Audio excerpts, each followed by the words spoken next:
La oposición es la suerte que les toca a todos aquellos a quienes emplea Dios para que prediquen verdades aplicables especialmente a su época. Había una verdad presente o de actualidad en los días de Lutero, una verdad que en esos días revestía especial importancia, y así hay ahora una verdad de actualidad para la Iglesia en nuestros días. Con esta declaración inspirada, le damos la más cordial de todas las bienvenidas a todos aquellos hermanos y hermanas que se unen con nosotros a esta programación. Estamos felices, nuestros corazones saltan de gozo porque podemos darle a la trompeta el sonido certero. ¡Qué hermoso privilegio! ¡Qué hermoso, mis amados, poder predicar la verdad claramente y sin rodeos! Y también sin miedo. Porque, hermanos, no tenemos por qué. No hay motivo, no hay ninguna razón para tener miedo. Tenemos que predicar la verdad claramente, le guste o no le guste a la cizaña, porque sabemos perfectamente que la oposición es la suerte que le toca a todos aquellos que prediquen verdades especiales o distintivas para su época. Pero, hermanos, nosotros nos gozamos, y nos gozamos mucho más de lo que ustedes se imaginan, porque sabemos que estamos predicando la verdad claramente de una manera certera. Así que le exaltamos y le adoramos al Dios del cielo por este privilegio tan pero tan grande que nos concede. Estamos muy pero muy felices porque hoy tenemos el tema número 374 de nuestro enorme y gigantesco buffet espiritual. El apóstol Pablo, cuando le escribe a los corintios, les dice así: pero tenemos este tesoro en vasos de barro, para que la excelencia del poder sea de Dios y no de nosotros. Hoy vamos a compartir con ustedes una porción más de ese enorme tesoro que es la palabra maravillosa y auténtica de nuestro único Dios y Salvador Jesucristo. A Él y solamente a Él sea la gloria por los siglos de los siglos, sin fin de la eternidad. Así que, hermanos, nos sentimos gozosos porque hoy tenemos este privilegio. Así que le damos una cordial bienvenida a todos los hermanos que se unen a este canal, de tal manera que podamos gozarnos y deleitarnos creciendo en el conocimiento de la misma.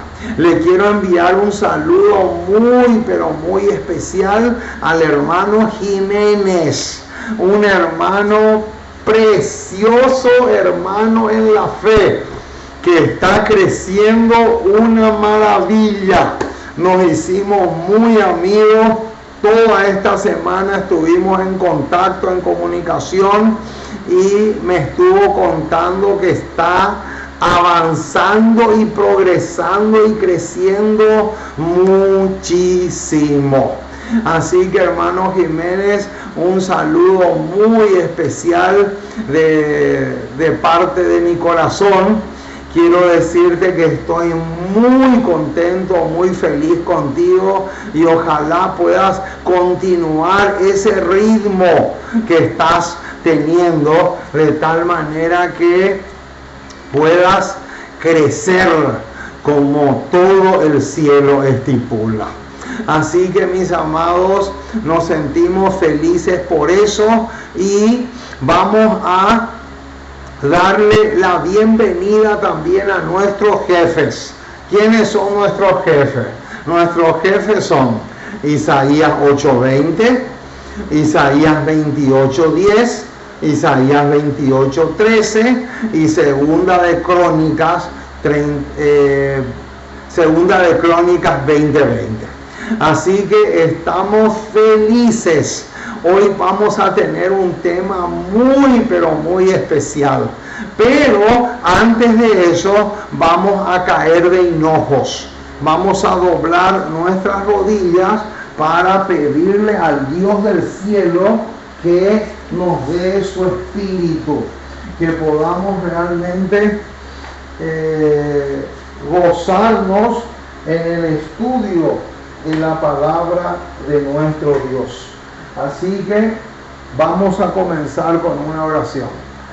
Nuestro Dios y nuestro Padre, una vez más nos acercamos a ti para darte gracias por todas las bendiciones que en tu gran amor nos regalas. Gracias por el privilegio que tenemos de conocerte, de entender tus designios, tus planes, tu voluntad, tus propósitos. Queremos pedirte que te quedes a nuestro lado, que nos ayudes mucho. Te necesitamos enormemente. Queremos que seas con nosotros en todo el sentido de la palabra.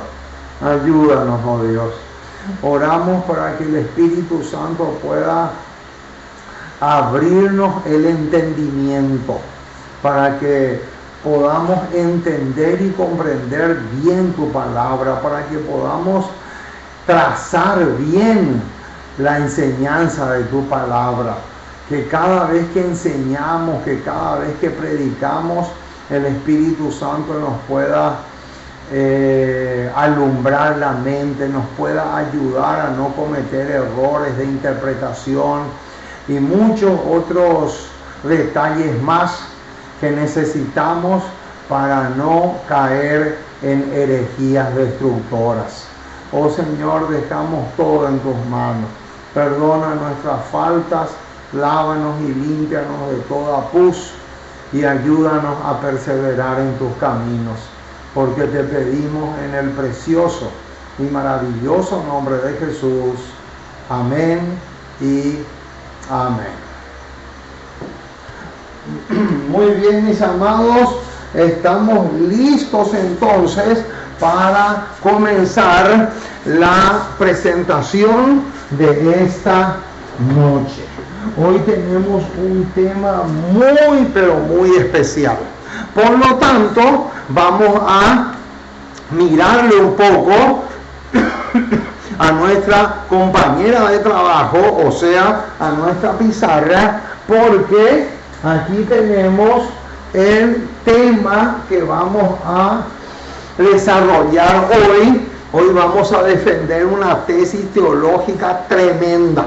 Por lo tanto, les animo para que abran bien sus oídos, para que escuchen con detenimiento, porque este tema es demasiado tremendo. Muy bien. Y se titula así, en forma de pregunta. En realidad, el título son dos preguntas. ¿Se puede vivir sin pecar? ¿Verdad o herejía? ¡Qué tremendo, hermano! Es impresionante. ¿Saben una cosa, hermanos? Les voy a contar algo. Nosotros, como adventistas del séptimo día, no tenemos motivo para criticarle a los evangélicos, ya sea pentecostales, bautistas, libres, evangélicos libres. Cualquier denominación que sea, no importa el rótulo que tengan. ¿Saben por qué nosotros no estamos en condiciones de criticarles a ellos? ¿Saben por qué? Porque nosotros somos iguales o peores que ellos. ¿Saben por qué? Porque así como ellos se van a un extremo, nosotros hacemos lo mismo y nos vamos al otro extremo. Parece mentira, hermanos, pero es la realidad. Y les voy a ampliar lo que les quiero decir. Los evangélicos se van a un extremo en el sentido de que ellos dicen que la ley de Dios ya caducó, que ahora estamos bajo la gracia, que ya no hay necesidad de guardar la ley, que la ley era solo para los judíos, que eso era algo del Antiguo Testamento, ahora estamos en el Nuevo, ¿verdad? Y un sinfín de disparates teológicos. Porque eso es lo que ellos hacen. Ellos lo único que hacen es levantar argumentos falsos en contra de la ley de Dios. Eso que ellos hacen es un extremo. Ahora, lo que nosotros hacemos, o muchos adventistas del séptimo día que están borrachos, porque eso es la realidad, están ebrios, no con el vino, ni con la sidra, ni con el whisky, sino con el vino de Babilonia, el vino del error. Y muchos adventistas se van al otro extremo, de decir que se puede guardar la ley perfectamente como Cristo la guardó. ¡Qué terrible, hermanos! Son dos extremos, dos opuestos extremos horribles. Les puedo asegurar que los dos extremos son horribles. Y el propósito del tema de hoy es demostrar eso. Hoy vamos a demostrar de una manera clarísima que los dos extremos son pecaminosos, son pésimos, son horribles. No se puede ir ni a un extremo ni al otro. O sea, tenemos que encontrar un equilibrio en este sentido. Entonces, lo que vamos a hacer hoy es demostrar que esto es una herejía. ¿Se puede vivir sin pecar? No se puede vivir sin pecar. El que enseña que se puede vivir sin pecar es un hereje. Esto que está acá. El que enseña que va a haber una generación en el tiempo del fin, que le llaman los 144,000, entre comillas pongan eso, que van a vivir una vida perfecta a la ley de Dios y van a demostrarle al mundo que de esa manera se puede vindicar el carácter o el gobierno de Dios, están fallando con una teología falsa. Eso yo se lo voy a demostrar, hermano. Porque, hermano, aquí yo no vengo a dar mis opiniones. Olvídense de eso, porque yo no sé predicar, yo no puedo predicar sin partitura. Por lo tanto, les voy a demostrar de una manera clarísima, contundente, que no se puede decir que no se puede decir que esto es verdad. Al contrario, es una herejía. Muy bien, vamos a comenzar entonces. Lo primero que vamos a hacer es leer el texto clave. Acá está. El texto clave es Filipenses 3, 2 al 14. Vamos a buscar. Filipenses capítulo 3. Filipenses capítulo 3. Ahí vamos a, con ese texto va a ser nuestro punto de partida. Filipenses capítulo 3, versículos 12 al 14. Dice así: no que lo haya alcanzado ya, ni que ya sea perfecto, sino que prosigo para ver si logro hacer aquello para lo cual fui también asido por Cristo Jesús. Hermanos, yo mismo no pretendo haberlo ya alcanzado, pero una cosa hago, olvidando ciertamente lo que queda atrás y extendiéndome a lo que está adelante. Prosigo a la meta, al premio del supremo llamamiento de Dios en Cristo Jesús. Es una hermosura lo que acabamos de leer. Hermano, este pasaje de Filipenses 3, 12 al 14 es el equilibrio perfecto. Por lo tanto, subrayen y si es posible subrayen a muerte este pasaje. Filipenses 3, 12 al 14 ya nos está sirviendo no solamente como trampolín para zambullirnos en aguas profundas, sino también como una especie de equilibrio ya antes de irnos o a un extremo o al otro.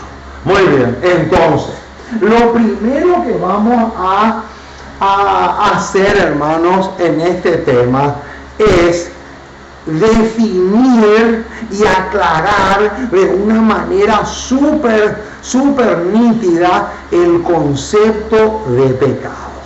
¿Saben por qué? Porque los que creen que se puede vivir sin pecar tienen un problema en su cerebro, y ese problema se llama concepto de pecado. Ese es el problema que tienen esta gente. Los que creen que va a haber una generación final, que van a obedecer perfectamente como Jesús obedeció, tienen en su cabeza un pésimo concepto de pecado. Entonces, yo puse acá en la pizarra como punto número 1, concepto de pecado. Eso es lo que dice acá. Entonces, ¿qué es lo que vamos a ver? Vamos a ver dos versículos claves. Noten, vamos a ver dos versículos súper claves. Es este, Primera de Juan 4:3 y Santiago 4:17.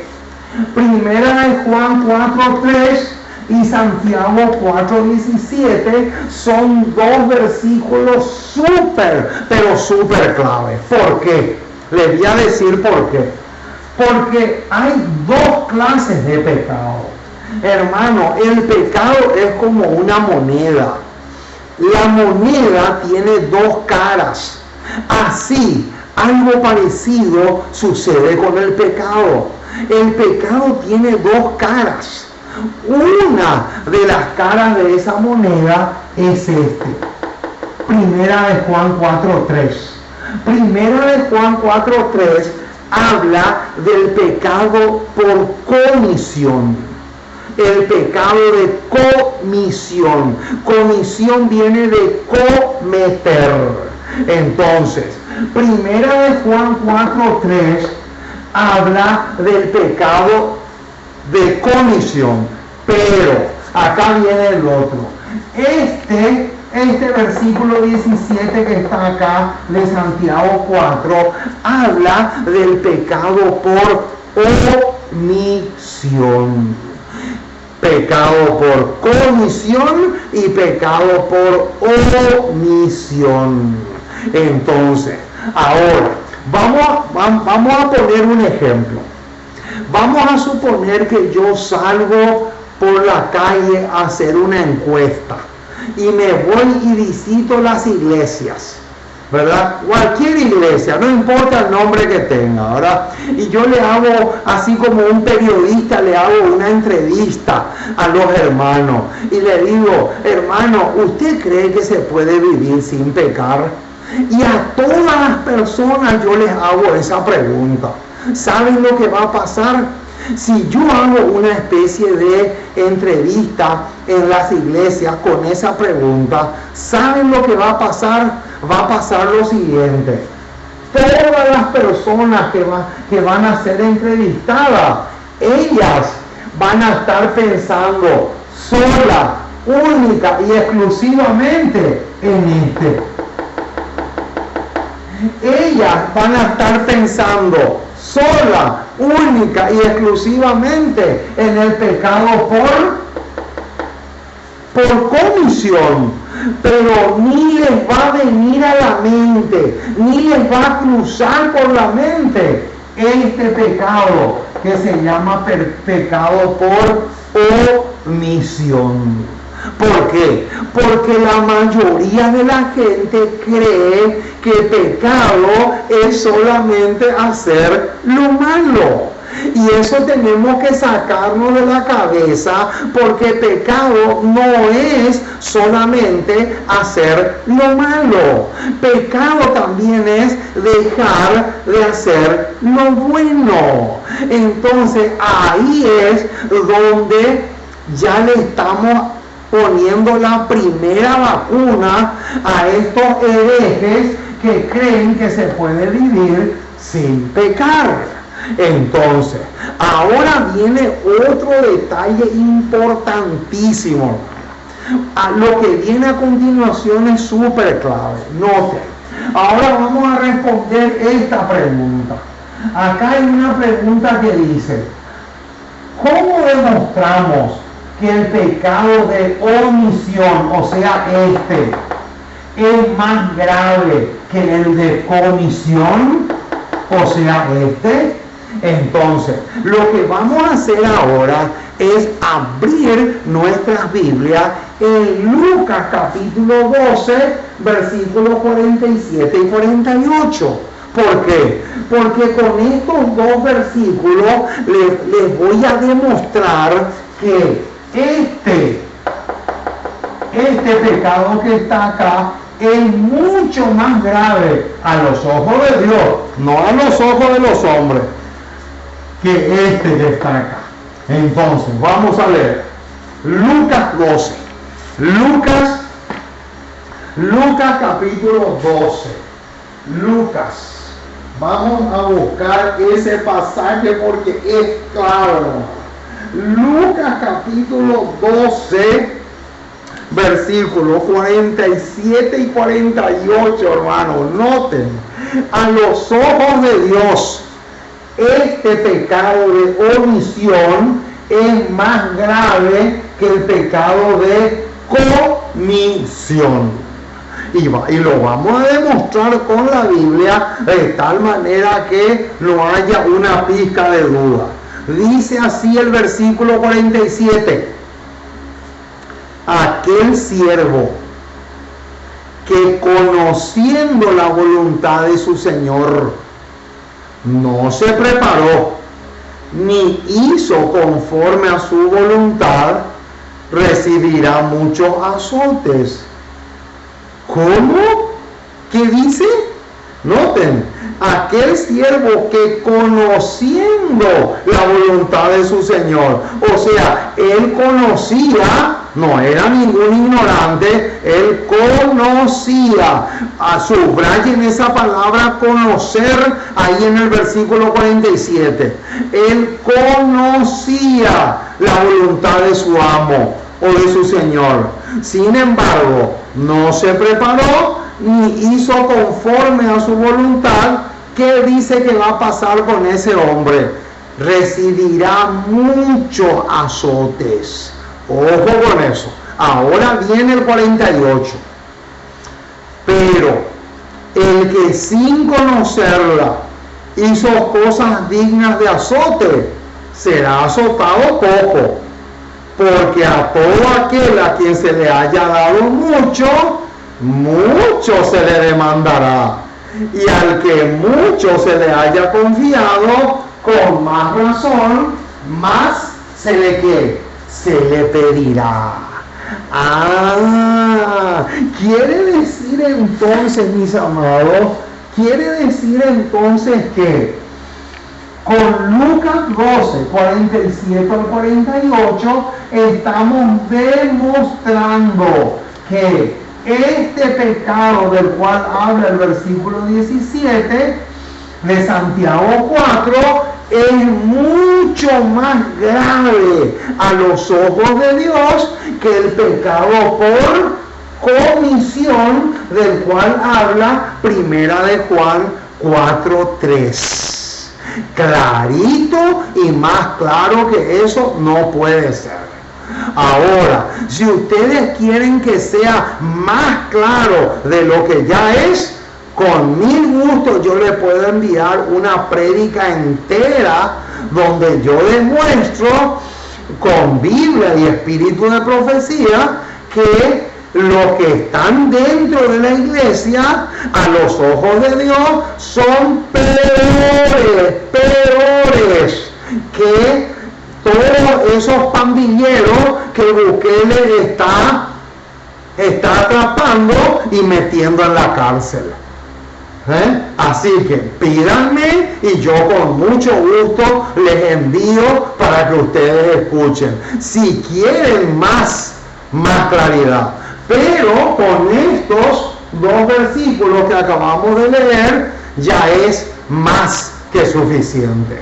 Ahora vamos a ver otro detalle interesante que también tiene que ver con este. Primera de Juan 4:3. Noten, esta es una cita de la señora White que puse acá pequeño, no sé si se alcanza a ver, pero yo les voy a leer lo que dice, hermano. Noten lo que dice, hermano. Los libros del cielo. Esta cita está en Comentario Bíblico 7A. Comentario Bíblico Adventista 7A, que es solamente de la señora White.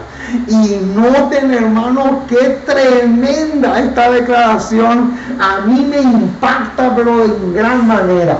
Dice acá la cita: los libros del cielo registran pecados que se hubieran cometido si hubiera oportunidad.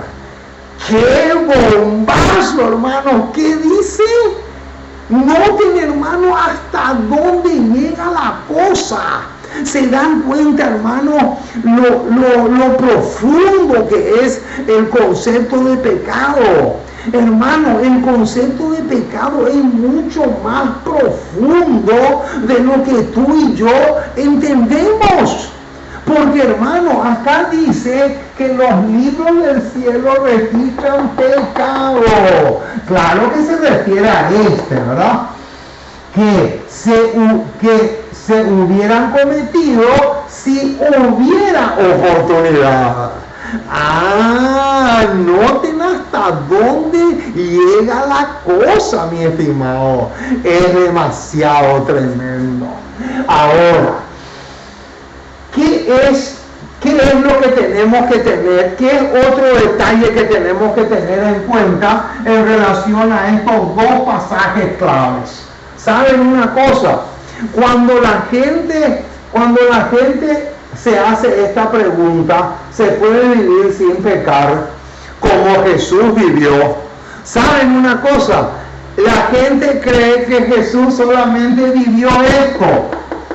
La gente cree que Jesús cumplió la ley, pero en relación a esto, que Jesús nunca pecó en el sentido de que Jesús nunca hizo algo malo. Pero lo que la gente se olvida es que la ley, la justicia, también le tiene que aplicar este versículo a Jesús.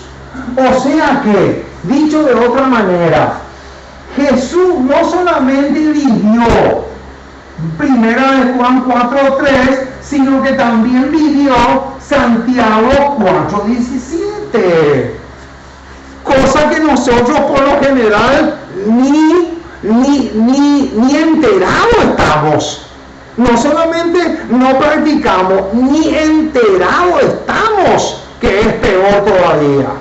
Entonces, cuando la gente dice, va a haber una generación final que va a demostrar, va a guardar la ley perfectamente como Jesús lo guardó, ellos están pensando que Jesús solamente vivió pero se olvidan que Él vivió también esto. Entonces, si nosotros vamos a guardar la ley perfectamente como Jesús lo guardó, entonces tenemos que enfatizar no solamente sino también este. Y aquí es por lo general donde nos olvidamos por completo. Por lo tanto, hermano, es una herejía diabólica y satánica enseñar desde los púlpitos que se puede guardar perfectamente la ley como Jesús lo guardó. Noten, hermano, yo no estoy diciendo que a partir de ahora ya no tenemos que guardar la ley. No. Los que me conocen saben que soy un defensor a rajatablas de la ley de Dios. Yo voy a defender la ley de Dios y voy a levantar la ley de Dios siempre. Pero eso no quiere decir que voy a ser un hereje y voy a enseñar un engaño como es este. Así que, hermano, vamos ahora a la segunda vacuna. ¿Dónde está? Aquí está. Acá dice, otra de las vacunas, acá dice vacuna, para estos herejes, es Primera de Juan 1:10. Mucho ojo con este versículo. Este versículo es espectacular. Ahora, vamos a imaginarnos por unos momentos que se puede guardar la ley perfectamente como Jesús lo guardó. Vamos a imaginarnos que sea así. Si es así, nos encontramos con un problemón enorme. ¿Saben por qué? Porque noten lo que dice Primera de Juan 1:10. Primera de Juan 1:10. Nos encontramos con un enorme problema. ¿Cuál es el problema? Que el cielo va a decir que nosotros somos unos mentirosos. Noten lo que dice el versículo 10. Dice, si decimos que no hemos pecado, ¿cómo? Noten, si decimos que no hemos pecado, o sea, si decimos que estamos guardando perfectamente la ley de Dios, pero como Jesús lo guardó, si decimos eso, noten que sigue, ¿cómo sigue diciendo el versículo? Le hacemos a Él mentiroso. ¿Cómo? Y su palabra no está en nosotros. ¡Qué impresionante, hermanos! ¿Qué dice? Primera de Juan 1:10 dice que si nosotros decimos que guardamos la ley perfectamente como Jesús lo guardó, entonces automáticamente le estoy convirtiendo a Dios en un mentiroso. Y yo también me estoy convirtiendo en un mentiroso. Eso es lo que dice Primera de Juan 1:10. O sea que una de las vacunas para estos herejes ya encontramos en Primera de Juan 1:10. Pero ese no es el único. Noten que otro detalle más tenemos. Ahora, otro de los caballitos de batalla de los que defienden esta herejía, ¿saben cuál es? Mateo 5:48. Mateo 5:48. Ellos se agarran de ese versículo y dicen: sed pues vosotros perfectos, como vuestro Padre que está en los cielos es perfecto. Eso dice Mateo 5:48. Pero noten el detalle que la mayoría no sabe. Hay un detalle acá que la mayoría no sabe y acá está en la pizarra. Noten, en el original, en el griego, no dice sed, sino seréis. Ojo, hermano, en el original no está como orden. En el original no dice sed perfectos, como si fuera una orden o algo imperativo. No, en el original dice seréis. Quiere decir que esto viene a ser orden, pero no es orden.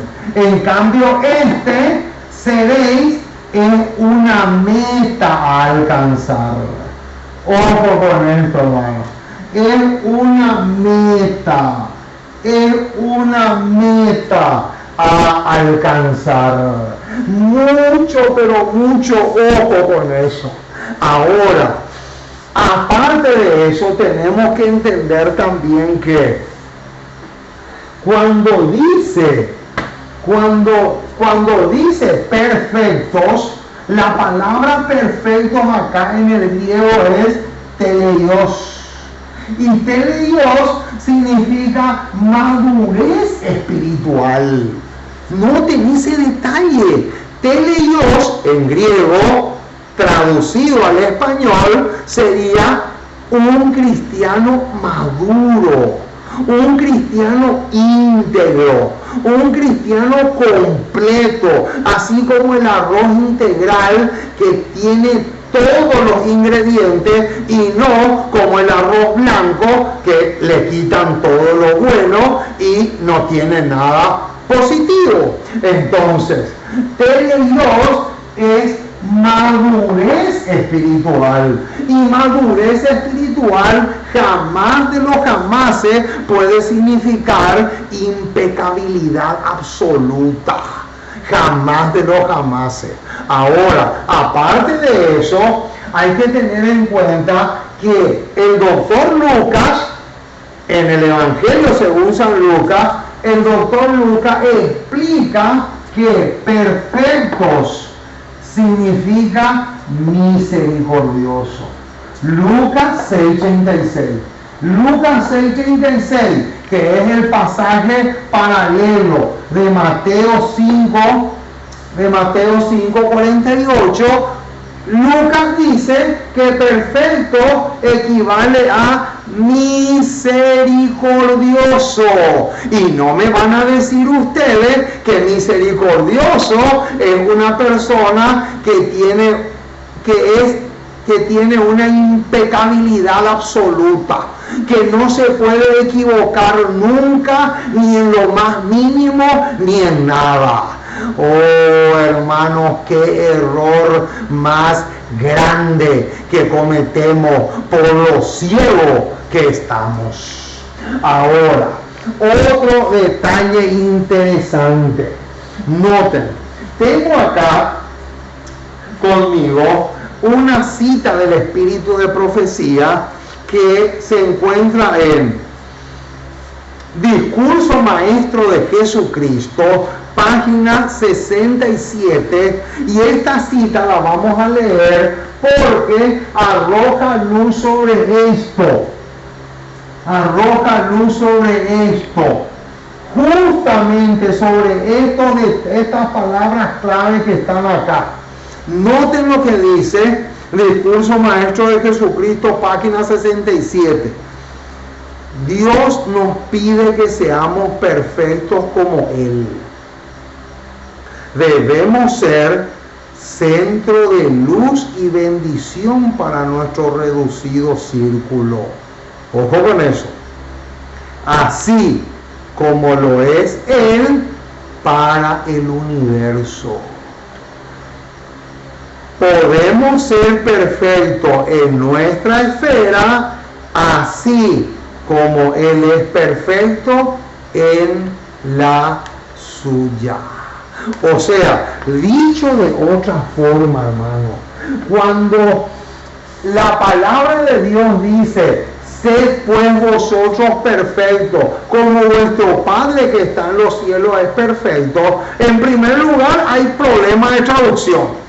No es una orden, sino dice seréis. Y seréis implica una meta para o alcanzar. Eso es uno. Y número dos, apunta hacia esto. Apunta a esto.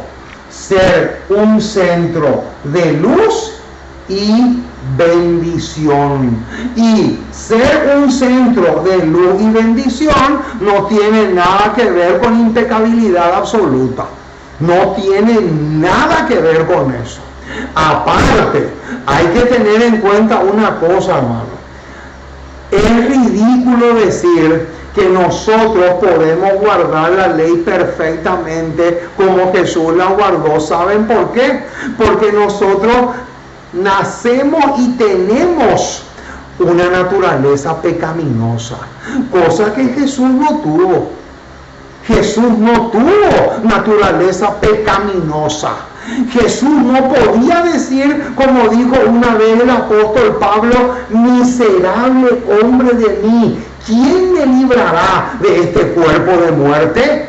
Porque cuando el apóstol Pablo pronunció esas palabras, según el contexto de Romanos 7, se estaba refiriendo a la naturaleza pecaminosa.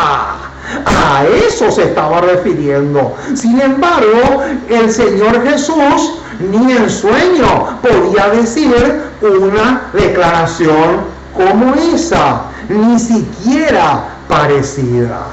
Por lo tanto, ese es otro detalle que muchos, como lo entienden mal, porque hay muchos adventistas que están tan emborrachados con el tema de la naturaleza humana de Cristo, que creen que Cristo vino con la naturaleza pecaminosa, y que así como Él pudo guardar la ley, nosotros también podemos. Es ridículo, hermano. Es completamente absurdo, así como suena.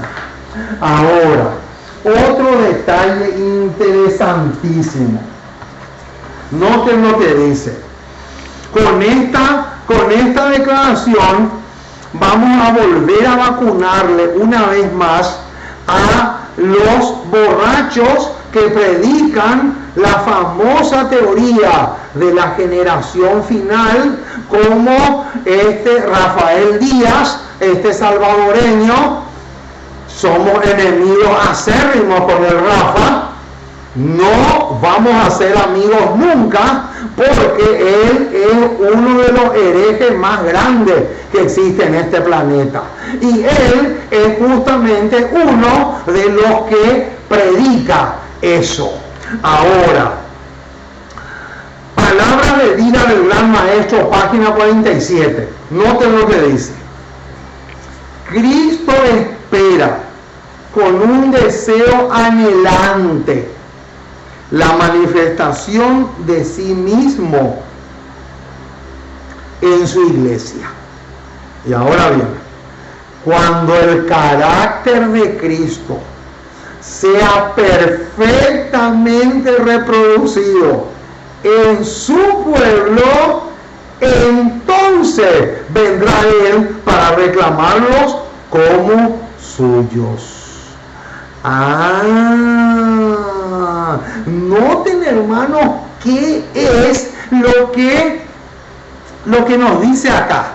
Y acá yo puse en la pizarra, noten.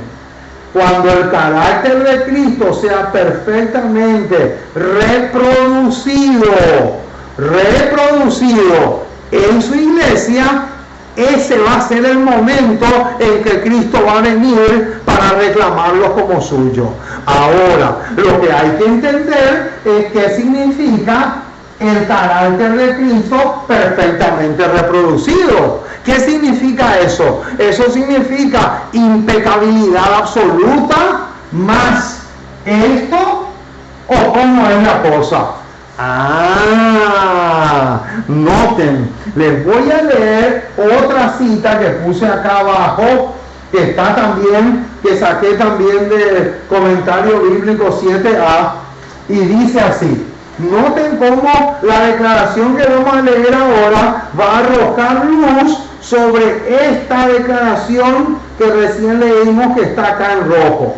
Dice así: el mundo pudo soportar a su Redentor solo por 30 años. Y ahora viene, noten el detalle que viene ahora: haciendo la obra que ningún otro jamás había hecho. Noten ese detalle. ¿Qué dice? Haciendo la obra que ningún otro jamás había hecho. ¿Cómo jamás había hecho? Jamás había hecho en el pasado. O sea, desde la entrada del pecado, desde Caín y Abel en adelante, jamás, pero jamás hubo otro hombre que hizo lo que Cristo hizo. Noten, jamás. Ella dice acá que jamás hubo otro hombre en el pasado que haya hecho eso. Y noten, ahora va a apuntar hacia el futuro. Noten cómo dice: haciendo la obra que ningún otro jamás había hecho. Y ahora viene la bomba. Noten lo que va a decir: ni podía hacer jamás. Ni podía hacer jamás. O sea, en otras palabras, lo que está diciendo es que nunca hubo en el pasado, mirando hacia atrás, ni nunca va a haber otro mirando hacia el futuro, hacia allá, nunca va a haber otro que viva la vida que Jesús vivió. ¡Qué tremendo! ¿Se dan cuenta, hermanos, cómo tenemos que comparar texto con texto y no quedarnos solamente con una cita? No quedarnos solamente con un versículo, porque ese es otro motivo por el cual no tenemos por qué criticarle a los evangélicos, hermanos. ¿Saben por qué? Porque así como hacen los evangélicos, que se emperran con ese versículo de Filipenses 1, que dice: deseo de partir y estar con Cristo, lo cual es muchísimo mejor. Solo de ese versículo se agarran para decir que cuando uno muere se va al cielo o al infierno. Noten, solo de ese versículo se agarran, pero ellos no miran todo lo que la Biblia enseña sobre eso. Algo parecido hacemos nosotros. Nosotros leemos una cita y nos emperramos y nos emperramos y no salimos de ahí, y nos encaprichamos con una sola declaración, pero no miramos todo el conjunto. Entonces, ahora, en relación a esto que dice el carácter de Cristo perfectamente reproducido, vamos a leer ahora un versículo, y el versículo que vamos a leer ahora, con el versículo que vamos a leer ahora, vamos a demostrar que Cristo también guardó esto. A Cristo no se le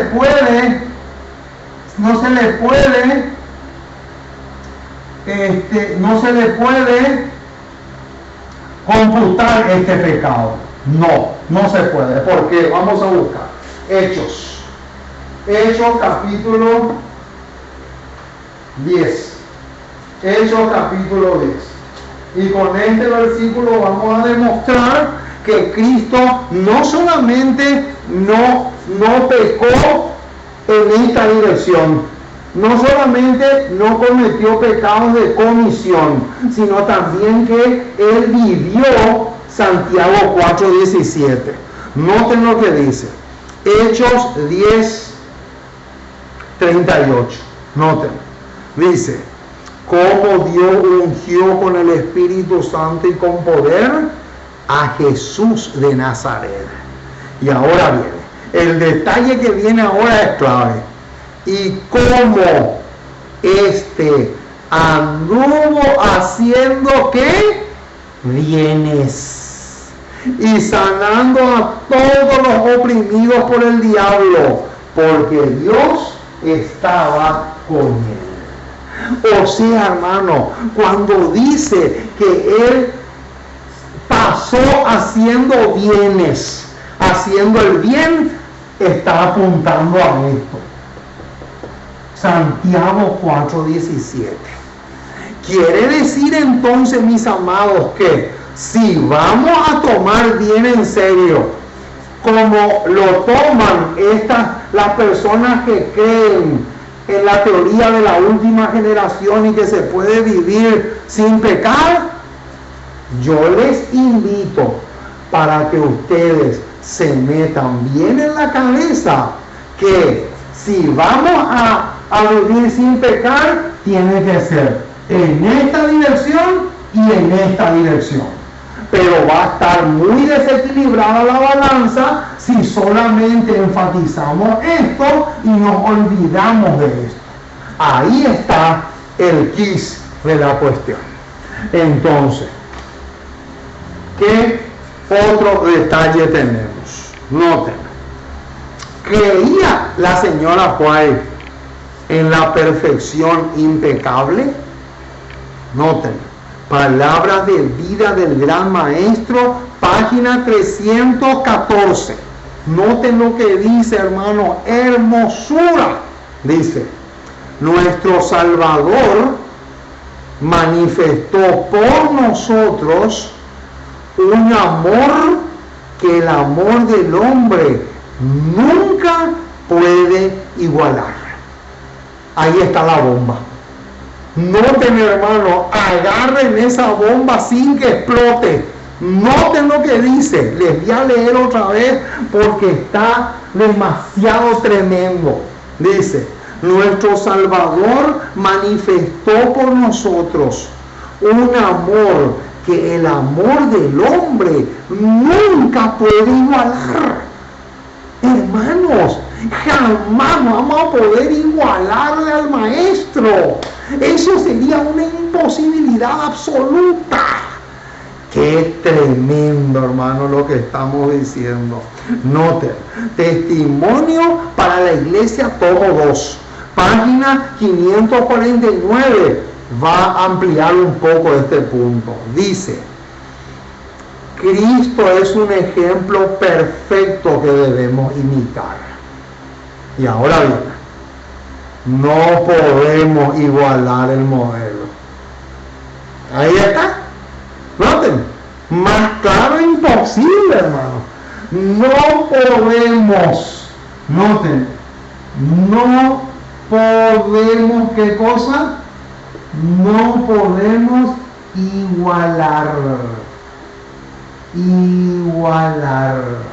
Y acá le ponemos una flechita y le conectamos con este.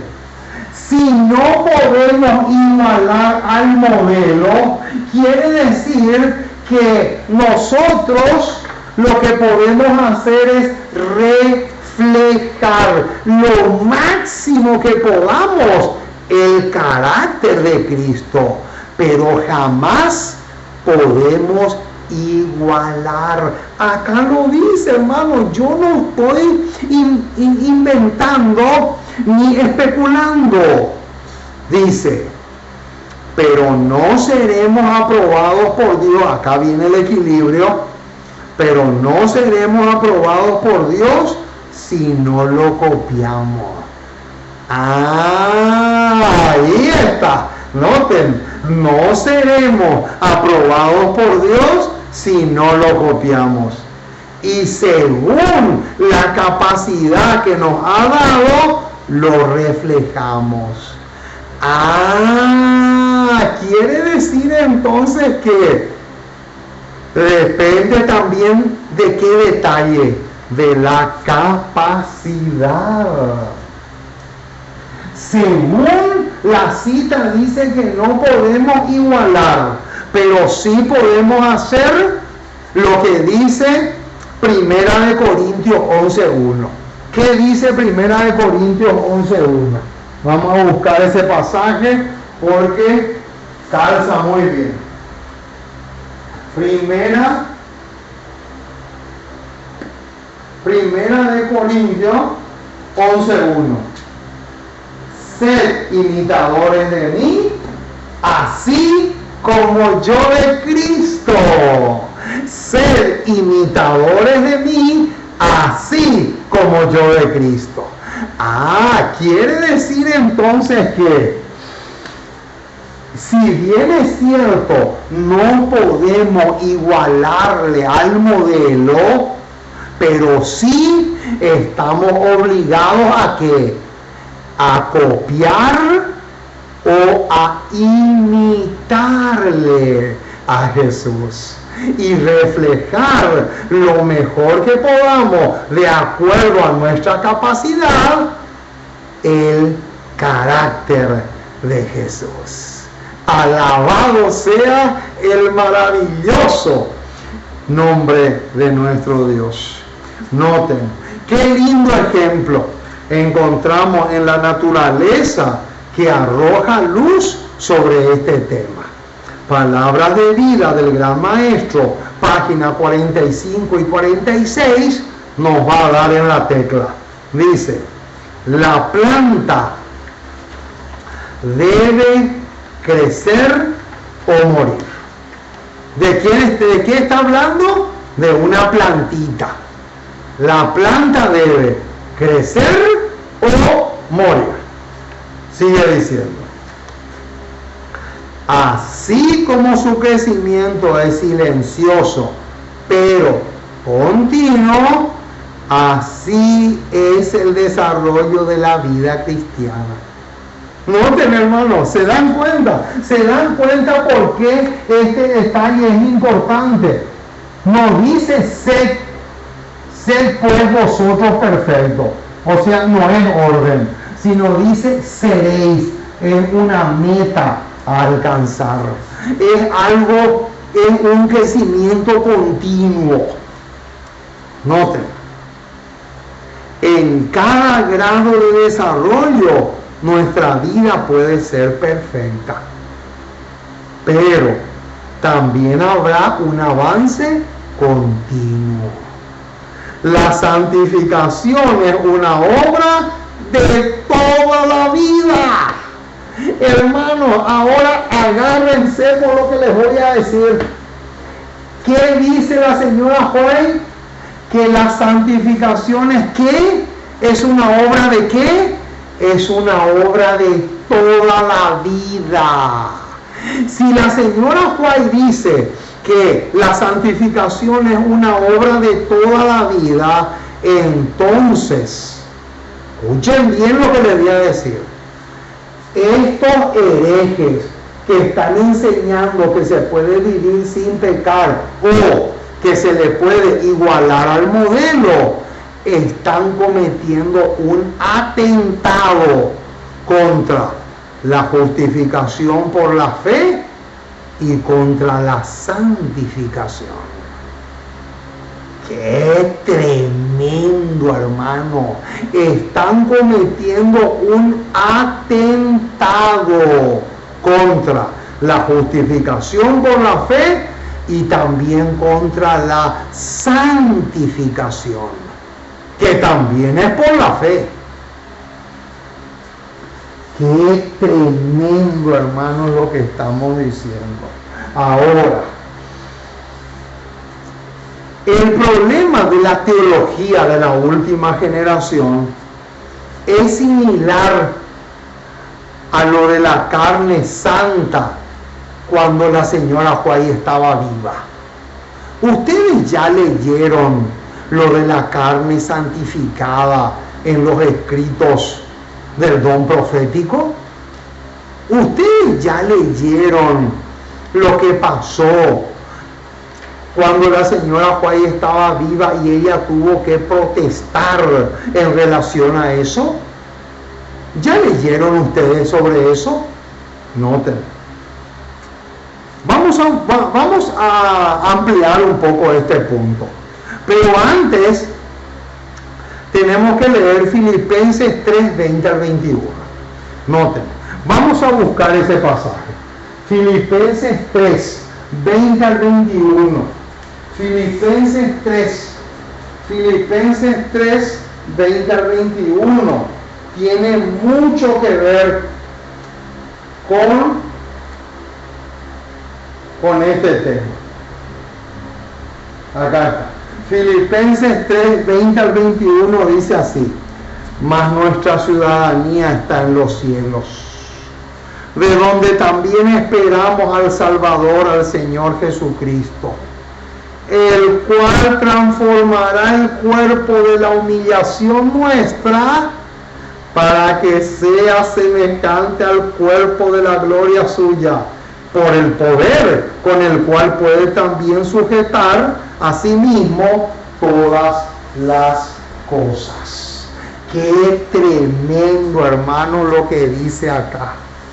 Ahora, noten, tengo una cita poderosa del Espíritu de Profecía que arroja luz sobre este tema y también sobre Filipenses 3, 20 y 21. Noten lo que dice. Mensaje Selecto, tomo 2, página 38. Dice así: cuando los seres humanos reciban la carne santificada, no permanecerán en la tierra. ¡Epa! ¿Qué pasó ahí?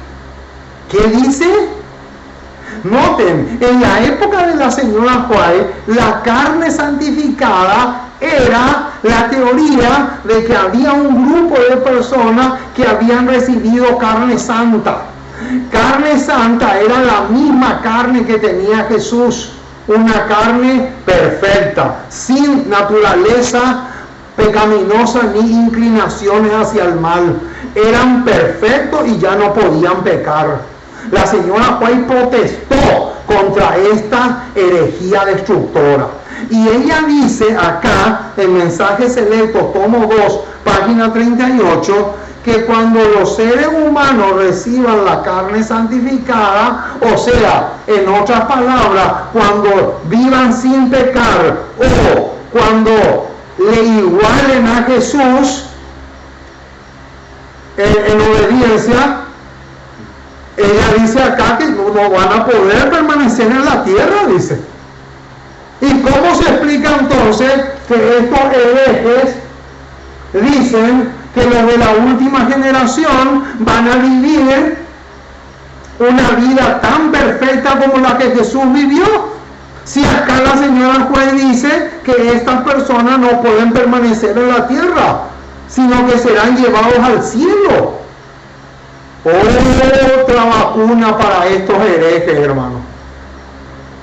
Si bien es cierto, sigue diciendo, que el pecado es perdonado en esta vida, sus resultados no son ahora suprimidos por completo. Noten, si bien es cierto que el pecado es perdonado en esta vida, pero los resultados no son suprimidos por completo. Y si no son suprimidos por completo, quiere decir que yo puedo tener algunas falencias, algunos errores, puedo tener algún resbalón, pero eso no significa que me voy a hundir o que no puedo seguir adelante, no puedo seguir perseverando. ¿Por qué? Porque primera de Juan 2:1 que dice, estas cosas os escribo para que no pequéis. Pero si alguno hubiere pecado, abogado tenemos para con el Padre, a Jesucristo el justo. Y ese versículo lo tenemos que encadenar con una cita que está en el Camino a Cristo, donde dice que a menudo nosotros tenemos que postrarnos y llorar a los pies de Jesús por nuestros pecados. Así dice el Camino a Cristo, clarito. A menudo dice que tenemos que postrarnos y llorar ante Dios por nuestros pecados. Entonces, si yo ya llegué a la perfección y pertenezco a la generación final, ¿cuándo voy a llorar entonces? No voy a llorar nunca más. ¿Cómo se explica eso? Sigue diciendo, es en ocasión de su venida cuando Cristo transformará el cuerpo de la humillación nuestra, y ahí cita el versículo 20 y 21 de Filipenses 3. O sea, hermano, que si es cierto que los de la última generación van a vivir sin pecar y van a igualarle a Jesús en una obediencia tan perfecta como la que Jesús vivió, entonces ¿cómo se explica que ellos van a continuar viviendo en esta tierra? Ellos tienen que ascender ya al cielo directamente. No pueden seguir tocando con sus pies este planeta tan contaminado por el pecado. Ahora, hermanos, les voy a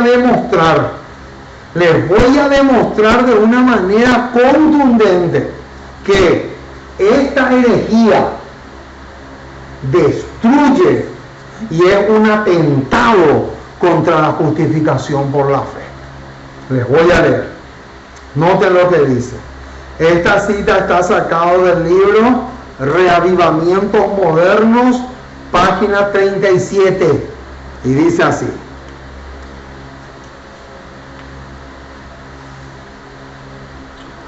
cuando está en el corazón el deseo de obedecer a Dios, ojo con eso. Noten, hermano, cuando está en el corazón el deseo de obedecer a Dios.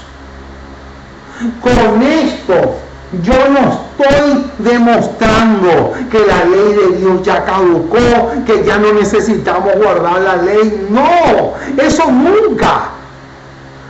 Pero tenemos que encontrar un equilibrio, hermano. No puede ser que hagamos lo mismo que hacen los evangélicos con la ley de Dios. Dice, cuando está en el corazón el deseo de obedecer a Dios, cuando se realizan esfuerzos con ese propósito, Jesús acepta esta disposición como el mejor servicio del hombre. ¿Qué dice? Noten, hermanos, qué hermosura lo que tenemos acá. O sea, en otras palabras, cuando Dios ve que en mi corazón está el deseo, el anhelo profundo, sincero y honesto de guardar la ley de Dios, de ser fiel, Él dice que ve y lee el pensamiento de mi corazón o de mi mente, y dice acá que Él acepta este servicio como lo mejor que se le puede ofrecer. Y noten el detalle que viene ahora. Y Él es Jesús, y Él compensa la deficiencia. ¿Cómo? ¡Qué tremendo, hermano! ¿Qué hace Jesús? Vamos a anotar acá. Él compensa. Noten, estas dos palabritas son clave. ¿Compensa qué cosa? La deficiencia. Este detalle es clave, hermano. Subrayen a muerte, pero a muerte subrayen estas dos palabritas. Él compensa, ¿qué cosa? La deficiencia. Si dice acá que Él compensa la deficiencia, quiere decir que yo jamás voy a poder llegar a obedecer como Jesús obedeció. Entonces, si es cierto esta herejía que predican muchos adventistas hoy, quiere decir entonces que con esta herejía se derrumba y se va al tacho la justificación por la fe. Porque ¿para qué entonces Jesús va a compensar la deficiencia si resulta que ellos ya llegaron a la perfección? Ya son perfectos, ya tienen carne santa. Entonces, qué ridiculez es que Jesús haga esto. Es absurdo. Es absurdo, hermano. Es completamente absurdo. Noten. Y Él compensa la deficiencia con su propio mérito divino.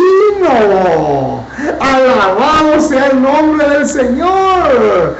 ¡Qué cosa más maravillosa! Noten. Y ahora bien, ahora se va a equilibrar otra vez la balanza. Pero Él no aceptará a los que pretenden tener fe en Él y sin embargo son desleales a los mandamientos. ¡Qué espectáculo, hermano! Aquí encontramos un equilibrio perfecto. Aquí encontramos un equilibrio perfecto. ¿Saben por qué? Porque no nos estamos yendo ni a un extremo ni tampoco al otro extremo. Ahora, veamos otra evidencia más de que perfección no es sinónimo de impecabilidad absoluta. Este versículo está en el Antiguo Testamento. Primera de Reyes 11:4. Primera de Reyes 11:4. Primera de Reyes 11:4. Otro versículo más que nos va a servir de evidencia. Primera de Reyes 11, verso 4. Noten. Y cuando Salomón era ya viejo, sus mujeres inclinaron su corazón tras dioses ajenos. Y ahora bien, y su corazón no era perfecto con Jehová su Dios como el corazón de su padre David. Ahora, acá dice que el corazón de David era perfecto. Ahora, ¿eso significa que David nunca pecó? Ahí está. ¿Se dan cuenta, hermano, que perfección no es impecabilidad absoluta? Sin embargo, si yo me quiero encaprichar solo con ese versículo, me puedo encaprichar solo con ese versículo, pero voy a estar desequilibrando la balanza. Ahora, vamos a ir terminando y vamos a leer ahora otro pasaje que demuestra que esta herejía es un atentado contra la justificación por la fe. Y una vez más vamos a equilibrar la balanza. Dice así, mensaje para los jóvenes 2:39, dice así: cuando estemos vestidos con la justicia de Cristo, no nos deleitaremos en el pecado. ¿Qué dice? No nos deleitaremos en el pecado. Eso quiere decir que cuando estemos vestidos con la justicia de Cristo, no solamente no nos deleitaremos en el pecado, sino que nos gozaremos y nos deleitaremos en guardar la ley de Dios. Pero noten cómo sigue. Pues Cristo estará trabajando con nosotros. Y ahora viene un detalle negativo. Podremos cometer errores. Ahí está. Noten, podremos cometer errores. ¿Cómo? Hace un segundo dijo que cuando estemos vestidos de la justicia de Cristo, no nos deleitaremos en el pecado, porque Cristo estará obrando en nosotros. Resulta que ahora dice que podemos cometer errores. Se dan cuenta, hermanos. ¿Saben por qué? Porque Cristo tiene que hacer esto. Sí o sí Jesús tiene que compensar la deficiencia con sus méritos divinos. ¿Por qué? Porque Él es nuestro garante. Él no solamente es nuestro sustituto, sino también nuestro garante. Entonces Jesús tiene que compensar la deficiencia. Sí o sí Jesús tiene que hacer eso. Y noten cómo termina la cita. Podremos cometer errores, pero odiaremos el pecado que causó el sufrimiento de Cristo. ¡Qué espectáculo, hermano! Aquí tenemos el equilibrio perfecto. Aquí tenemos el equilibrio perfecto. Vamos a subrayar esto. Noten, hermano, esto subrayemos a muerte. Estas dos palabritas quiero que subrayen, no solamente en sus apuntes, si están tomando apuntes, sino también en sus mentes. Jesús compensa la deficiencia con sus propios méritos divinos. Quiere decir entonces que predicar lo que predican los de la última generación es predicar un engaño, una mentira y una herejía. Aléjate de ese engaño, aléjate de esa mentira y no se te ocurra predicar semejante mentira, porque vas a sufrir las consecuencias. Y la consecuencia más terrible que vas a sufrir es que el cielo no es para los herejes. Dios no le puede llevar al cielo a un hereje. Dios le puede llevar a una prostituta que se arrepintió y que después vivió la poca luz que tenía. Pero Dios no le puede llevar al cielo a un hereje, porque el hereje a los ojos de Dios es 10 veces peor que un homosexual o una lesbiana, un ladrón o un asesino. Qué terrible, hermanos, lo que estamos diciendo. Es realmente tremendo. Hermanos, hasta aquí llegamos. Me gocé y mucho presentando este tema. Ojalá que el Espíritu Santo nos ayude no solamente a entender, sino que pueda grabar en nuestras mentes este tema tan pero tan fundamental, para no irnos ni a un extremo ni al otro extremo, porque por lo general es eso lo que suele suceder.